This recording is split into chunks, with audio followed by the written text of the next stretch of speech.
হে aspirants, আজকে আমাদের GK 500 সিরিজের ক্লাস নাম্বার 6। এখানেও আমরা 25টা কোশ্চিন ডিসকাস করব, যেটার ডিপলি অ্যানালাইসিস আমরা করব প্রত্যেকটা অপশনের। তো 25-এর মধ্যে স্কোর কত হচ্ছে তোমরা নিজেরা কাউন্ট করো। তো আজকের প্রথম প্রশ্ন দিয়ে শুরু করি। নিচের কোন রাজ্যে কাঠের তৈরি নানা ধরনের মুখোশ ব্যবহার করে জনপ্রিয় গম্ভীরা নৃত্য পরিবেশন করা হয়?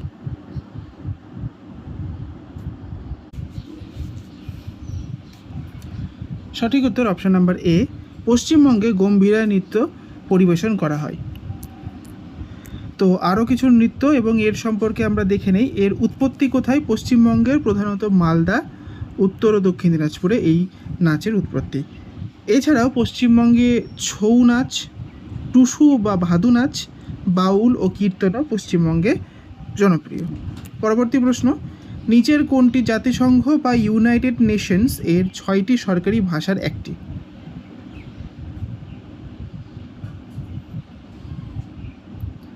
সঠিক উত্তর চাইনিজ বা চীনা ভাষা 6টি সরকারি ভাষার মধ্যে একটি। তো ভাষাগুলো আমরা যদি দেখি, তো এই ভাষাগুলোর শর্ট ফর্ম আমরা ফেসার্স বলে মনে রাখতে পারবো, যেমন এফতে ফ্রেঞ্চ, এতে অ্যারাবিক, সিতে চাইনিজ, ইতে ইংলিশ, আরতে রাশিয়ান, এসতে স্প্যানিশ। ঠিক আছে, তো এটা আমরা FACERS বলে মনে রাখতে পারবো। নেক্সট, নিচের কে ক্যাবিনেট মিশন এর সদস্য ছিলেন না? সঠিক উত্তর option number A, John Simon cabinet মিশনের সদস্য ছিলেন না। এই ক্যাবিনেট মিশন 1946 সালে ভারতে আসে এবং এর সদস্য সংখ্যা ছিল 3 জন: Pethick Lawrence, Stafford Cripps, A V Alexander.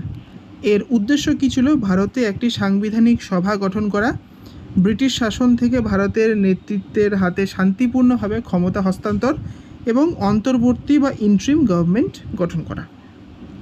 Next, no দলিল, নো উকিল, নো আপিল মন্তব্যটি নিচের কোনটির সাথে সম্পর্কিত?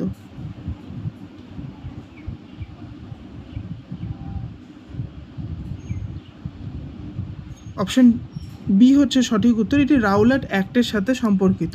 এই রাওলাট অ্যাক্ট 1919 সালে আসা একটি আইন।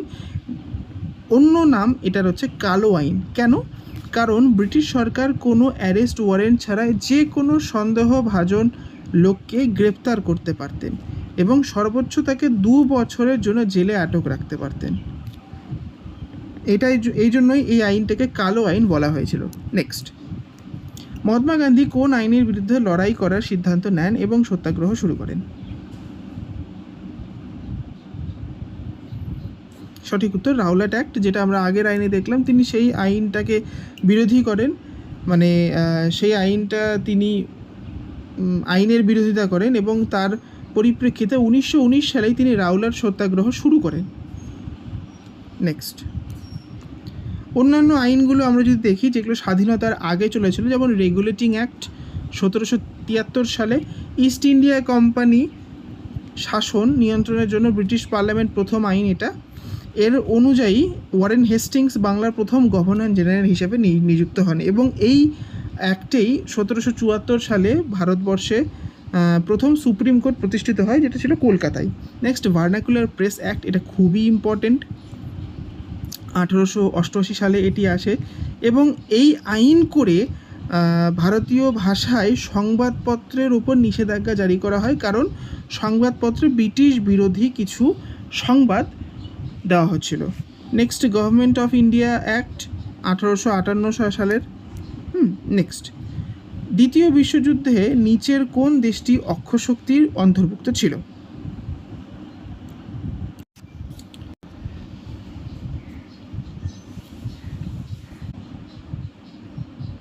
সঠিক উত্তর অপশন নাম্বার বি, জার্মানি ছিল অক্ষশক্তির অন্তর্গত।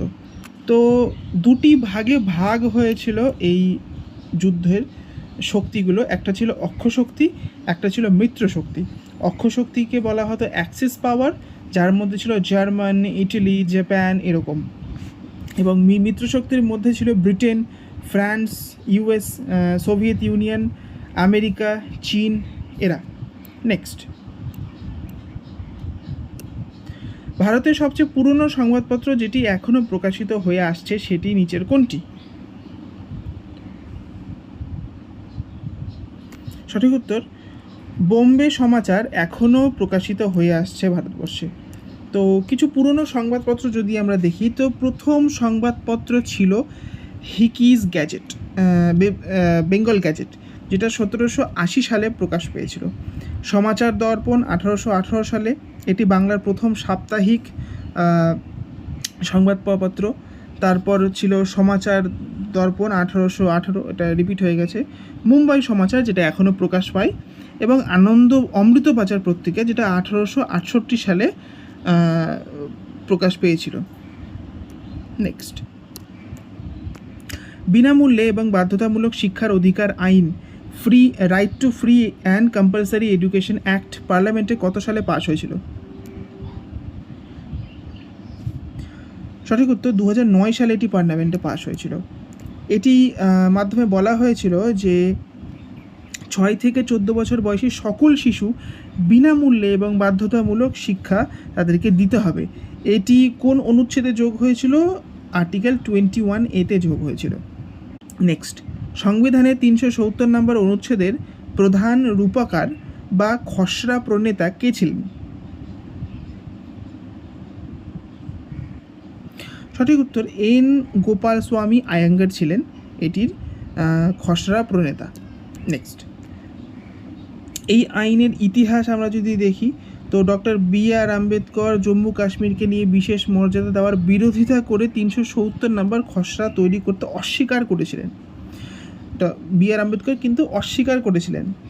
তারপর কি, এই অনুচ্ছেদের মাধ্যমে জম্মু কাশ্মীর বিশেষ স্বায়ত্তশাসন ও নিজস্ব আলাদা সংবিধান রাখার অধিকার পায়, যেটা আমরা জানি। এবং এর অবসান কবে ঘটে? সবথেকে জরুরি বিষয়, 5ই আগস্ট 2019 সালে এটির অবসান ঘটায় অমিত শাহ। 31শে অক্টোবর 2019 থেকে জম্মু কাশ্মীর রাজ্যটিকে ভেঙে 2টি কেন্দ্রশাসিত অঞ্চলে পরিণত করা হয়। নেক্সট, দেরাদুন হলো ড্যাশ এর রাজধানী শহর? সঠিক উত্তর উত্তরাখণ্ডে। নেক্সট, নিচের কোনটি একটি ধাতুকল্প বা মেটালয়েড?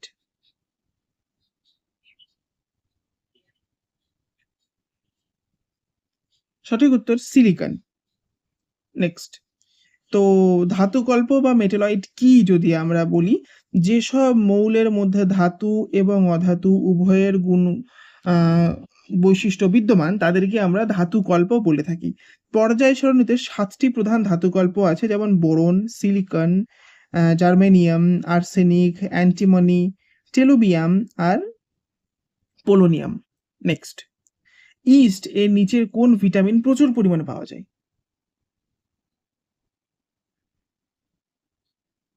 সঠিক উত্তর ভিটামিন বি, এটিতে প্রচুর পরিমাণে পাওয়া যায়। নেক্সট, কার্ল ল্যান্ডস্টেইনার কিসের জন্য বিখ্যাত?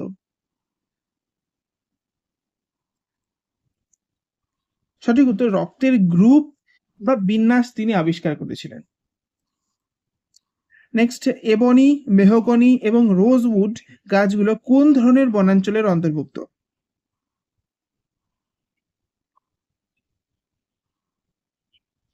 সঠিক উত্তর অপশন সি, এগুলো ক্রান্তীয় চিরহরিৎ অরণ্যের অন্তর্গত। নেক্সট, আমাকে দাঁড়ানোর জন্য একটি জায়গা দাও, আমি বিশ্বকে নাড়িয়ে দেব, এই বিখ্যাত উক্তিটি কোন বিজ্ঞানী করেছিলেন?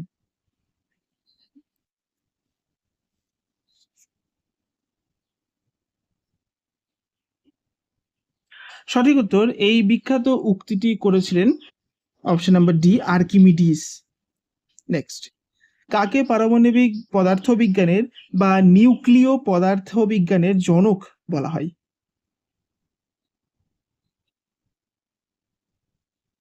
সঠিক উত্তর option number C, Rutherford. Next, সূর্যগ্রহণ কখন ঘটে বা সোলার এক্লিপস?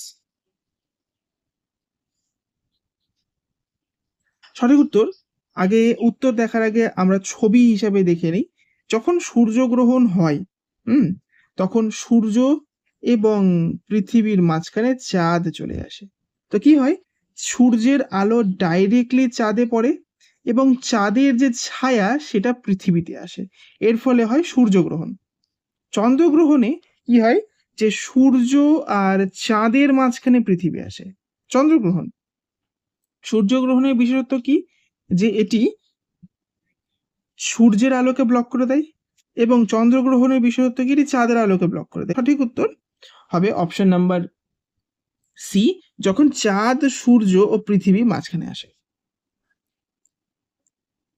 নেক্সট, ভারতের সবচেয়ে দীর্ঘ আন্তর্জাতিক ভূ সীমান্ত কোন দেশটির সঙ্গে যুক্ত? সঠিক উত্তর অপশন নম্বর বি, বাংলাদেশের সাথে যুক্ত। নিচের কে সম্রাট আকবরের শাসনামলে রাজস্ব মন্ত্রী ছিলেন?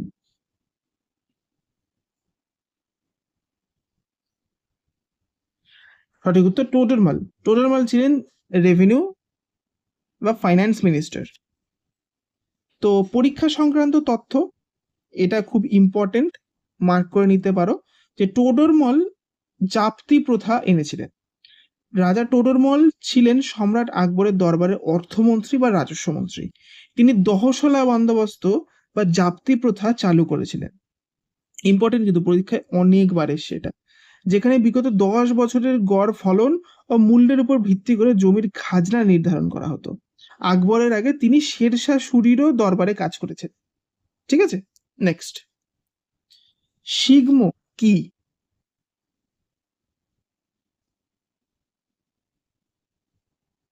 সঠিক উত্তর গোয়ার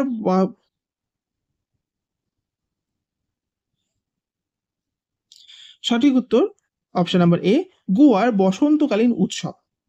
নেক্সট, কে বলেছিলেন যে ভারতের একমাত্র আশা তার জনগণের মধ্যে নিহিত, উচ্চ শ্রেণী শারীরিকভাবে ও মানসিকভাবে মৃত?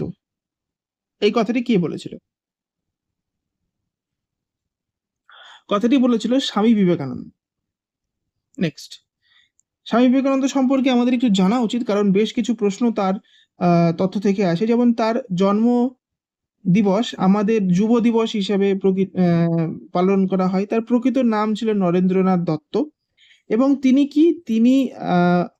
1893 সালে ওয়ার্ল্ড পার্লামেন্ট অফ রিলিজিয়াসে তিনি বক্তৃতা দেন। এটি কোথায় হয়? এটি শিকাগোতে হয়। তারপর তিনি রামকৃষ্ণ মিশন প্রতিষ্ঠা করেন 1897 সালে। এটি কোথায় প্রতিষ্ঠা করেন? এটি বেলুর মঠে তিনি প্রতিষ্ঠা করেন। নেক্সট, ভারতের প্রথম পিকো স্যাটেলাইট কোনটি?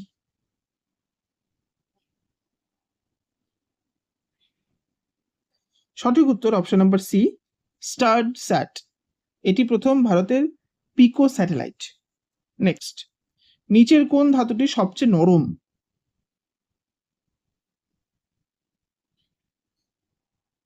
সঠিক উত্তর অপশন নাম্বার সি, সোনা হচ্ছে এই কয়েকটার মধ্যে সব থেকে নরম ধাতু।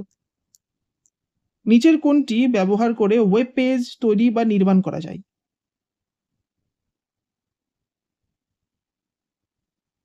সঠিক উত্তর অপশন নাম্বার সি, HTML। এই তো কিছুর ফুল ফর্ম আমাদের জানা উচিত, যেগুলো পরীক্ষায় আসে। HTML এর ফুল ফর্ম হচ্ছে hyper text markup language. HTTP যেটা আমাদের ডোমেইনের মধ্যে থাকে, এর ফুল ফর্ম হচ্ছে hyper text transfer protocol. SMTP এর ফুল ফর্ম হচ্ছে simple mail transfer protocol. HGML এর ফুল ফর্ম হচ্ছে standard generalised markup language. Next, আজকের এই সেটের শেষ প্রশ্ন, বাতাসের গতিবেগ মাপার জন্য নিচের কোন যন্ত্রটি ব্যবহার করা হয়? সঠিক উত্তর অপশন নাম্বার এ, অ্যানিমোমিটার ব্যবহার করা হয়। এবং বাদবাকিগুলো যদি দেখি কিছু গুরুত্বপূর্ণ, অ্যানিমোমিটার যেটা বললাম বাতাসের গতিবেগ মাপা হয়। অ্যারোমিটার, এটার সাহায্যে কি মাপা হয়? বাতাস বা অন্যান্য গ্যাসের ঘনত্ব বা ওজন মাপা হয়। স্কেপটোমিটার, আলোর বর্ণালী বিশ্লেষণ করা হয়। স্পিডোমিটার, যেটা গাড়িতে থাকে, যানবাহনের গতিবেগ মাপা হয়। ব্যারোমিটার, বায়ুমণ্ডলের চাপ মাপা হয়। হাইগ্রোমিটার, বাতাসের আর্দ্রতা মাপা হয়। অল্টিমিটার, আকাশ থেকে ভূমির যে উচ্চতা সেটা পরিমাপ করা হয়। তো এই ছিল আজকের সেটের 25টা প্রশ্ন। তোমরা কাউন্ট করে দেখো তোমাদের স্কোর কত হলো। এই প্রশ্নগুলো প্রত্যেকটা পরীক্ষার জন্য গুরুত্বপূর্ণ, এবং সবগুলো প্রশ্নই হচ্ছে PYQ। তো দেখা হচ্ছে নেক্সট ভিডিওতে।